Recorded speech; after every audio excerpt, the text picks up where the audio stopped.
kabarnya? Jumpa lagi dengan Ibu.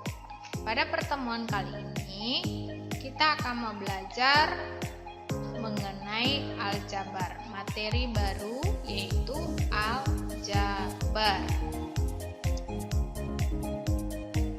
Oke, untuk yang pertama kita akan mengenal apa itu bentuk aljabar. Bentuk aljabar adalah bentuk penulisan yang merupakan kombinasi antara koefisien dan variabel. Unsur-unsur aljabar ini, perhatikan 3x dikurang 5. 3 di sini sebagai koefisien, x-nya adalah variabel, 5 itu adalah konstanta. 3x dikurang 5, koefisiennya tadi ini, x-nya itu adalah variabel, 5 adalah konstanta. Koefisien adalah faktor konstanta dari suatu suku pada bentuk aljabar. Sekali lagi, koefisien adalah faktor konstanta dari suatu suku pada bentuk aljabar. Contoh, 6x tambah 4y tambah 5x dikurang 7y ditambah 9. Koefisien pada suku 6x adalah 6. Koefisien pada 4y adalah 4.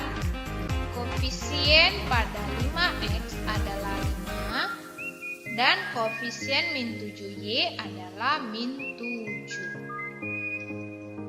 Oke, kita lanjutkan lagi. Tadi itu yang disebut dengan koefisien. Sekarang kita akan mengartikan apa itu variabel. Variabel adalah lambang pengganti suatu bilangan yang belum diketahui nilainya dengan jelas. Oke, variabel disebut juga peubah. Variabel biasanya dilambangkan dengan huruf kecil A, B, C, atau sampai Z. Boleh ya, salah satunya. Oke, selanjutnya itu adalah konstanta. Konstanta adalah suku dari suatu bentuk aljabar yang berupa bilangan dan tidak memuat variabel. Berarti ini adalah angka saja ya, anak-anak Ibu. Oke, tadi karena dikatakan suku, maka kita akan belajar suku. Ini tadi dia, 3x kurang 5. 3x adalah suku, 5 juga adalah disebut dengan suku. Suku itu ada 2, yaitu suku sejenis dan suku tak sejenis. Oke, kita masuk ke suku. Yang dikatakan suku itu apa?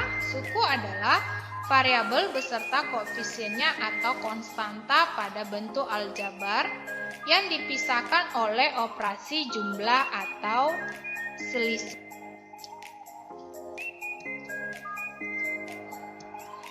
Suku-suku sejenis adalah suku yang memiliki variabel dan pangkat dari masing-masing variabel yang sama. Ingat ya, variabel dan pangkat dari masing-masing variabel yang sama.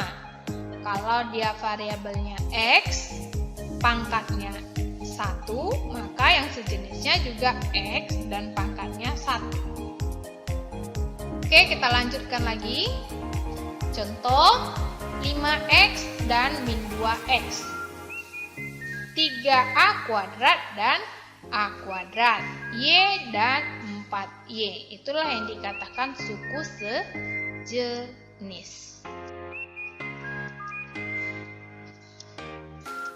Oke, kita masuk ke suku tak sejenis. Suku tak sejenis adalah suku yang memiliki variabel dan pangkat dari masing-masing variabel yang tidak sama. Variabel yang tidak sama ya. Ini contoh. 15x tambah 9y tambah 7x tambah 3y, maka suku sejenisnya adalah 15x dan 7x, 9y dan 3y. 22x tambah 12y kurang 6x kurang 9y, maka suku sejenisnya adalah 22x dan min 6x, 12y dan min 9y. Suku tak sejenisnya berarti x, 15x dan 9y atau 15x dan 3y. Oke, suku 1 adalah bentuk aljabar yang tidak dihubungkan oleh operasi jumlah atau selisih. Contohnya 3x, 3x saja. 2a 2 kuadrat, min 4xy, dan seterusnya. Suku 2 adalah bentuk aljabar yang dihubungkan oleh satu operasi jumlah atau selisih. Contohnya ini 2x tambah 3 berarti sukunya 2x dan sukunya 3 berarti ada 2. A kuadrat kurang 4. Begitu juga dengan 3x kuadrat kurang 4x. Suku 3 adalah bentuk aljabar yang dihubungkan oleh dua operasi jumlah atau selisih. Ini dia contoh 2x kuadrat kurang x tambah 1. 2x kuadrat itu 1 min x 1. 1 adalah 1 berarti ada 3 ya. Bentuk aljabar yang mempunyai lebih dari 2 suku disebut suku banyak. Oke, catatan. Bentuk aljabar suku 2 disebut dengan binom. Bentuk aljabar suku 3 disebut trinom. Sedangkan bentuk aljabar suku banyak disebut polinom. Di kelas 9 nanti, kalian akan mempelajari pemfaktoran bentuk aljabar suku 2. Oke, untuk lebih jelasnya, mari kita perhatikan masalah dalam kehidupan sehari-hari. Ini masalah 21, yaitu suatu ketika terjadi percakapan antara Pak Agus dan Pak Budi. Mereka berdua baru saja membeli buku di sebuah toko grosir. Pak Agus, Pak Budi kelihatannya beli buku tulis banyak sekali. Pak Budi berkata, "Iya Pak, ini pesanan dari sekolah saya. Saya beli 2 kardus dan 3 buku.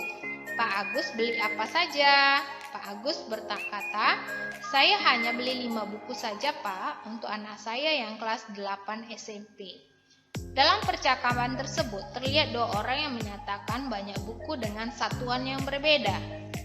Pak Agus menyatakan jumlah buku dalam satuan kardus, sedangkan Pak Budi langsung menyebutkan banyak buku yang ia beli dalam satuan buku. Maka mari kita perhatikan. Ini dia, pembelinya ada 2 tadi. 1 Pak Budi, 1 Pak Agus. Membeli 2 kardus buku, Pak Budi 2 kardus buku dan 3 buku. Maka kardusnya kita simbolkan dengan X. Tadi X itu adalah peubah karena di dalam kardus itu ada beberapa buku. Maka bukunya berapa? Itulah yang kita ganti dengan X. Maka dia 2X karena bukunya ada 3, maka tambah 3. Pak Agus itu 5. Maka bentuk aljabarnya langsung kita tulis adalah 5. Paham ya anak-anak? Lanjutkan. Seandainya Pak Agus membeli lagi 4 kardus buku, bagaimana bentuk aljabarnya? Silakan dipikirkan. Nanti ibu tanya ya satu-satu. Oke, ini ada lagi soal berikutnya.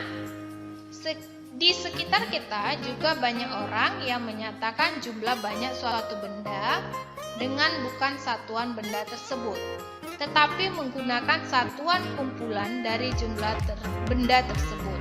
Misal, 1 karung beras, 1 keranjang apel, 1 keranjang jeruk, dan lain-lain.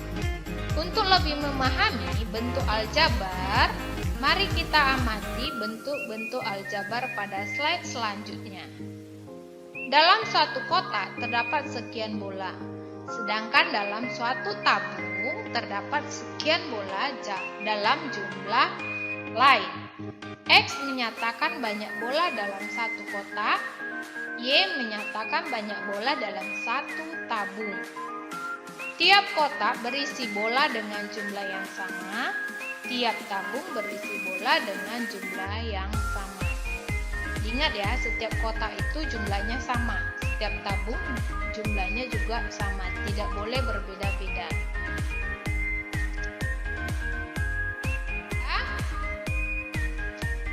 Kita akan memberikan tadi 2 bola, bentuk aljabarnya 2. 1 kotak itu adalah kita buat X. 1 kotak bola, 2 kotak bola kita buat X tambah X. Itu berarti ada 2 kotak, berarti 2X. Karena ada 2 kotak dan 4 bola, maka dia kita buat adalah 2X ditambah 4. Selanjutnya 2 kotak, 1 tabung, dan 4 bola. Karena dia di dalam kotak ada, dalam tabung juga ada, dan dalam kotak ini tidak sama dengan jumlah dalam tabung. Jadi kotak kita misal X, tabung kita misalkan Y, maka 2X ditambah Y ditambah 4. Oke ya, paham ya anak-anak ya? Oke, selanjutnya ini Ibu kasih supaya kalian mengisinya. 2 kotak, 3 tabung, ada 7 bola. Oke, berapakah atau tulisan dalam aljabarnya apa ya? Silakan dituliskan di buku catatannya ya. Nanti Ibu akan bertanya kembali kepada anak-anak jawabannya.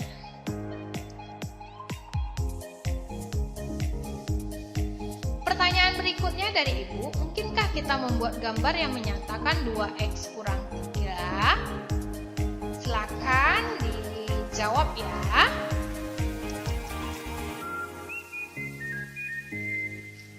Oke, soal berikutnya adalah kalian mengamati masalah 22. Silakan dibaca dan silakan kalian buat jawabannya. Berarti ada beberapa pertanyaan tadi. Nanti setelah videonya kalian tonton, kita akan kembali lagi di Zoom dan Ibu akan menanyakan jawabannya. Oke, sampai di sini pembelajaran kita hari ini mengenai pengenalan aljabar. Sampai jumpa di video pembelajaran berikutnya.